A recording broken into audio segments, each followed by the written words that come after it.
Odeessaalee gaggabaaboo qabna. Ana Hamzaa Hussein faana tura. Sagantaa televizyiinii agarsiisa galteewwan qonnaa irratti akka godina keenyaatti yeroo lammaffaatiif kan gaggeeffamu ta'ee Ameerikaa kibbaa Teeksaasitti dargaggeessi umurii waggaa 18 dhukaasa mana barnootaa sadarkaa tokkoffaa keessatti baneen ijoollee 19 fi ga'eessota 2 ajjeese.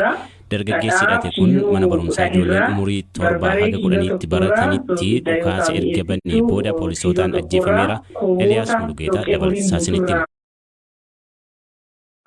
And how many scores of little children who witness what happened, see their friends die, as if they're on a battlefield for God's sake. Maqaa Waaqayyoon daa'imman meeqatu akkuma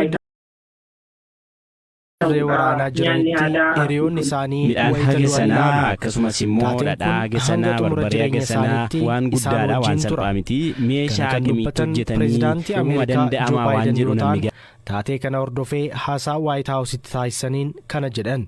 Shakkamaan ganni isaa 18 ta'ee fi amma lubbuun dabre kun shugguxii harkaa akkasumas qawwee AR-15 jedhamuu fi kaartaa rasaasa hedduu baatan qabatee ture jedhan qorattoonni. Dargaggoon kun gara mana barumsaa kana dhufuun gochaa suukanneessaa kana raawwachuu isaatiin dura akka hoosaa qawween rukutee ture jedhameera. Qondaalli poolisii naannichaa Piit Areedondoo haleellaan kun kibxata guyyaa keessaa sa'a 5:00 kan jalqabe yoggaa ta'u namni kun haleellaa hamaa kana kan raawwate kophaasaa akka ture himaniiru jedhan. Bulchaan Teeksaas Greg Abbott dargaggoon maqaansaa Salvaadoor Raamos jedhamu kun gara mana barnootaa seenuu isaatiin dura konkolaataa isaa alatti dhiisee ol seenuun haleellaa hamaa kana raawwate jedhan. Haleellaa kanaan daa'imman lubbuun dabre maqaan kan baraman wayita ta'u isaan keessaa maatiin daa'imman umuriin isaanii ganna 10 ta'e Javier Lopez fi Ameeri Jogarzaa ijoolleen isaanii kanneen ajjeefaman keessaa ta'uu himaniiru. Angel Garzaa intalli isaa Ameeriin haleellaa kanaan ajjeefamuu fuula Facebook isaa irratti maxxanseera. Mararteen koo ergamoota wajjin achi samii gubbaa jirti. Sekondii tokkollee akka qoosaatti hin fudhatinaa. Maatii keessan hammadhaa akka jaallattan itti himaa jechuun barreesse. Haleellaan qawwee mana barumsaatti raawwatamu Ameerikaa keessatti taatee irra deddeebi'uun mudatudha. Akka ragaa Edwikitti taateen akkasii 26 ta'an bara darbee biyyattiitti galmaaniiru. Ragaa qaama fayyaa biyyattii CDC irraa argameen ammoo bara 2020 keessa haleellaan qawwee sababa ijoo daa'imman Ameerikaa itti du'an isa jalqabaa ta'uun balaa konkolaataa durseera. Maaliif wanti kun akka raawwatu heeyyamna jedhan Pireezidaant Baayiden. Dhiiga dhangalaasuu kana wajjin jiraachuu maaliif simanna jechuun gaaffii isaanii uummata biyyattiif dhiyeessan.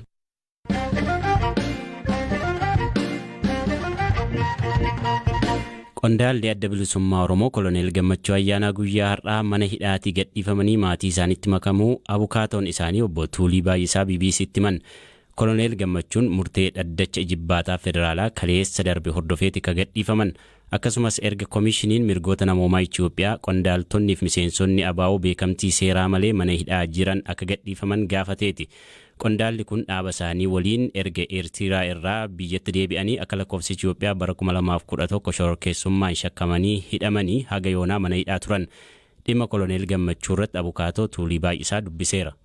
Egaa gidduu kana gaafa lakkoofsa Itoophiyaatti gaafa 8/9/2014 irraa qabee manni murtii waliigala federaalaatti dhaddacha ijibbaataa akkaataa qabiinsa Koloneel Gammachuu Ayyaanaa irratti dhimmoota tokko tokko qulqulleeffachuudhaaf yaalii gochaa ture. Poolisni federaalaa, abbaan alangaa federaalaatii fi poolisiin Oromiyaa kanneen akka hidhanii waggaa tokko tursiisanii dhaddachatti dhiyaatanii akka ibsan ajaja kennaa ture. Bu'uuruma kanaan poolisiin federaalaatii fi abbaan alangaa federaalaa dhaddachatti dhiyaatanii nama kana nuti falmii qorannaa irraan qabnu sababiin itti hin jiru Oromiyaatti fideen biratti kaa'ee biratti dhiise malee nuti ajaja mana murtiitiin ittiin falmii qorannaa irraan qabnu kanaaf yoo bahee mormii qabnu kan jedhan mana murtiitti galmeessisiisanii Kanumatti adeemsi dibbaataa poolisiin Oromiyaa dhiyaatee maaliif nama kan akka hidhee fi akkamitti akka hidhee kaa'ee akka ibsu ajaja dabarsee ture. Ajajni kunis karaa poolisii federaalaatiin akka qaqqabu godhamee isaan qaqqabee mallatteessanii ajaja mana murtii fudhatanii fi osoo hin dhiyaatiin hafanii isa kanarratti hundaa'eetti manni murtii waliigala federaalaa dibbaataa galmee qorachuudhaaf kaleessatti beellamee ture. Kaleessa ganama yoo dhannu abbaan alangaa hin dhiyaanne poolisiin federaalaa hin dhiyaanne warruma Koloneel Gammachuu ajjabee ture qofatti dhiyaate. Kanaafuu kaleessa sa'aatii ammaa kanarraa qabee Koloneel Gammachuun akka mana hidhaatii galchifamu ajaja jabaa dabarsanii turanii har'a ganama gara sa'aatii 5 keessa Koloneel Gammachuu ayyaanaa galchisanii maatii isaaniitti dabalanii. Koloneel Gammachuun dhaddacha irratti akka ibsanitti mana murtiitti ibsanii manni murtiis akka galmeessee bakka adda addaa bakka dhoksaa fi bakka namni keessatti hidhamaa akka turan keessumaa immoo Awaash Malkaasaa keessatti bakka horsiisa lukkuu bakka dooro urbaataa jedhamu keessatti hidhamanii akka turan kanallee mana murtiitti galmeessanii mana murtii galmeessee jira. Amma isin akka nama ogeessa seeraa tokkotti namoonni siyaasaa kunneen waggaa haga kana hidhamanii wayita gadhiifamanii homaa wanti jedhamu hin jiru yeroo isaan achitti dabarsan dararama isaan badii malee mana hidhaa keessatti dabarsan kanarratti wanti jedhamu hin jiru akkasumaan deemaa jedhanii gadi dhiisu moo maaltu jirame? Namni tokko akkaataa kanaan miidhaan kan irra ga'e yoo ta'e jedha waan sadii furmaata sadii lafa ka'a. Tokkoffaan itti gaafatamtoonni yookaan waajjirri miidhaa akkanaa namoota irratti geggeesse disipiliiniidhaan akka gaafatamu jedha. Lammaffaan immoo himannaa hariiroo hawaasaa yookaan namni yeroo hidhame kana irratti miidhaa irra ga'e yookaan galii sababa hidhaa kana dhabe yoo qabaate akka miidhaa hariiroo hawaasaa yookaan fidaafiidhaan himachuu ni danda'a jedha. Manni murtii ammoo galmeedhuma qabatee jiru sana irratti miidhaan nama kana irra ga'uusaa yookaan mirkaneeffatu ta'e beenyaa hamilee hanga qarshii 100 itti murteessuu ni danda'a jedha. Kana bira darbee ammoo namoonni gocha kana raawwatan yookaan namoota kana seeraan hidhatee tursiisan yakkaan akka isaan itti gaafataman labsiin kun lafa kaa'aa jechuudha. Seerri isaan lafa kaa'ee jira garuu himaata isaatiin jiru amma rakkoon guddaan nama kana seeraan hidhee kan tursiise poolisii waan ta'eef poolisiin ammoo dhimma kana namoota kana ofumaan qoratee ofumaan himannaa dhiyeessuu kana didaa jira jechuudha. Ministeerri haqaan manni murtii waliigala federaalaallee kana ajajee ture. Nullee kana mana murtiitti barreeffamaan gaafannee turre kana qorachuudhaaf fedhii kan hin qabne ta'uu isaanii argina.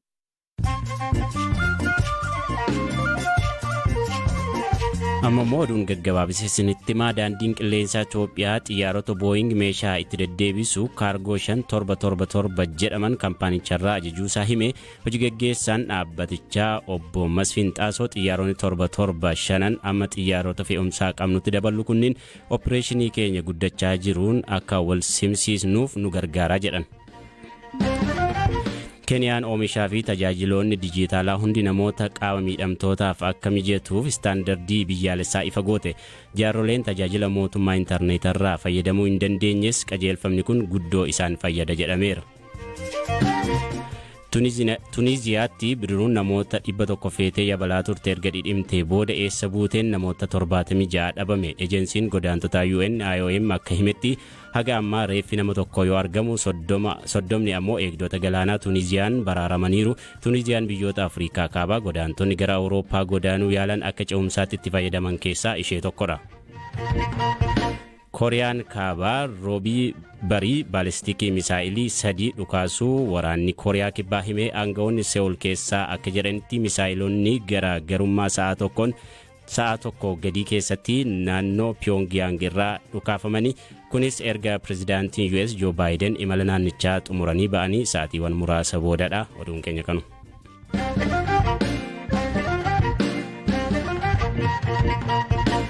Obbo Maammoo Afataa jedhamu akka lakkoofsa Itoophiyaa bara 1967 gara Asmaraatti duulanii bara 1969 keessa booji'aman. Yeroo booda garuu nama dirree waraanaa irratti wal waraanaa turan qabsooftuu Hiwat Tsahaay waliin jaalalaan walitti hidhaman.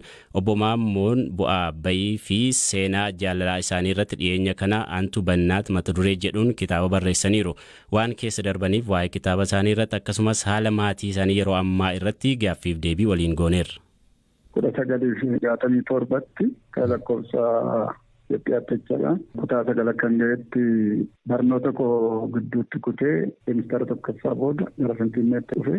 Finfinnee yeroo ga'e immoo hojiin biraan turre carraan hojii biraa loltummaatiin eegee gaafa dhaqeen qacarame Dabra Biraanittidha kan leenjifamee baatii ja'a tureen nu geessanii booyingiidhaan Asmaraa nu buusanii. Sana booda loltummaatitti fufee waggaa lama kan tureen immoo waraana adda addaa irratti egaa hirmaadheera.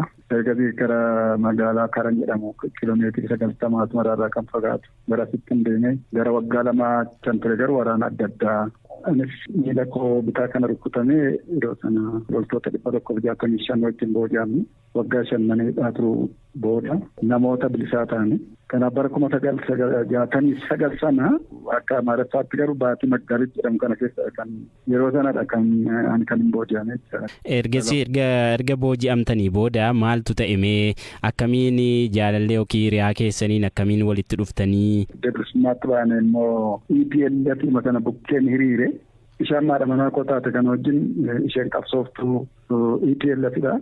Ishee wajjin kutaa tokko naannoo tokko taane walitti dabalamnee ani barsiisaadha. Isheen eegduu booji'amtoota warra haaraa Mowuqaa itti kan jedhamu tokko jiru turan isaan eegdii. Ani isaan barsiisaa dhumarratti akkuma disipiliinii dhaaba sana keessa jirutti naamusa dhaaba sana keessa jirutti waggaa lama